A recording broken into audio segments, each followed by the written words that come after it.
So చాలా మంది stories చెప్తూ ఉంటారు. హ్మ్. బట్ ఇప్పుడు మాకు సో మీకు ఎలాంటి క్యారెక్టర్ కావాలో వినాలని ఉంది. అండ్ ఆడియన్స్ కూడా వింటారు కదా. హ్మ్. సో ఎలాంటి క్యారెక్టర్ కావాలనుకుంటున్నారు? ఎలాంటి స్టోరీ కోసం వెయిట్ చేస్తున్నారు మీరు? నేనైతే 'సావిత్రి' గారి రీమేక్ ఏదన్నా చేస్తే హ్మ్. చాలా హ్యాపీగా ఫీల్ అవుతాను అది చేయడానికి. హ్మ్. అండ్ ఏదైనా సొసైటీలో రెస్పెక్టబుల్ పొజిషన్‌లో ఉండి అందరూ రెస్పెక్ట్ ఇచ్చే క్యారెక్టర్ హ్మ్. నా యాక్టింగ్ స్కిల్స్‌ని నేను 100% యూజ్ చేసుకోగలిగే క్యారెక్టర్ వచ్చిందంటే తప్పకుండా చేస్తాను. ఓకే.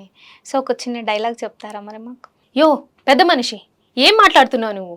ఈ బిడ్డకే కాదు ఏ ఆడబిడ్డకిటైనా మా ఆయన ఇట్టానే కాపాడతాడు. అది ఆయన నీతి. మానం లేకుండా ఏం జన్మయ్య నీది? ఓకే. ఓకే. పుష్ప 2లో డైలాగ్. ఓకే. చాలా అనుకున్నారా? నాకు అలానే అనిపించింది.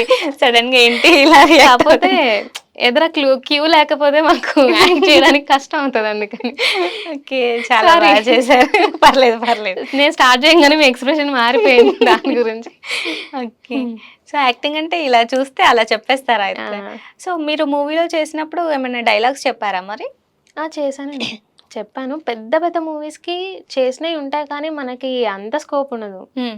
వాళ్ళ టైమింగ్ సరిపోకపోతే ఎంత పెద్ద కోట్లు పెట్టి తీసే సీన్ అయినా ఎడిటింగ్‌లో తీసేస్తారు హ్మ్. గదా! సో, అట్లా మనయి గూడా కొన్ని కొన్ని పోతూ ఉంటాయి.